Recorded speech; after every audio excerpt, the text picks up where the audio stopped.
In the aftermath of Leah Thomas dominating NCAA women's swimming as a biological man, a lot of people realize that women's sports will truly forever be destroyed if something isn't done about it. And in recent months, a lot of states have tried to do just that, and Georgia is only the latest one.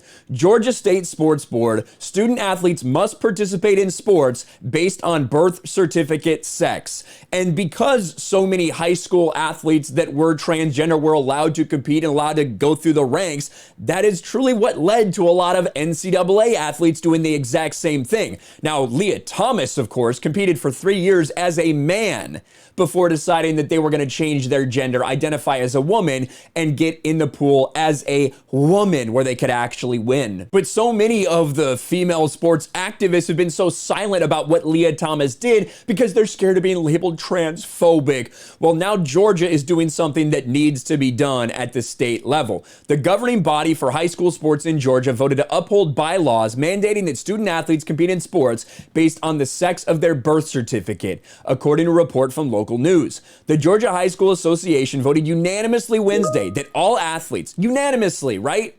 So not one or twosies that voted, no, we need to allow, unanimous vote. That's powerful.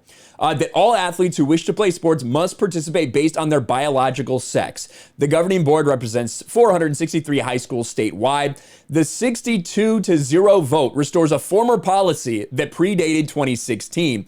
In 2016, they allowed individual member schools to set their own policy on how to deal with transgender athletes. Obviously, that has resulted in the destruction of female sports in a lot of different ways and will only further lead to that if it's not stopped. The executive, Robin Hines, told WSB-TV the unanimous vote aimed to create a level playing field for athletes. Hines said the transgender athletes haven't been an issue in Georgia high schools, but the board opted to vote out of concern of competitive imbalance, understanding there are biological differences. And that's the bottom line.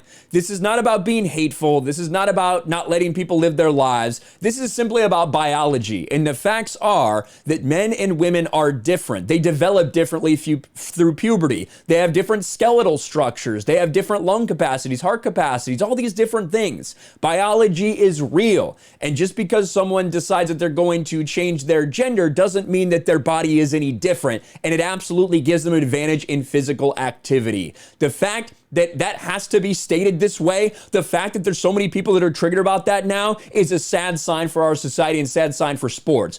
Personally, I don't care very much about too many women's sports, so the fact that I have to sit here and talk about it, how women's sports are being destroyed, tells you how bad it's gotten. Let me know what you think about the state of Georgia being just the most recent state to enact something like this to try to change the narrative and change the momentum for female athletics in the country. Let me know in the comments below. Smash a like button, subscribe to the channel, ring the bell for notifications, share this video out there, and I'll talk to you later.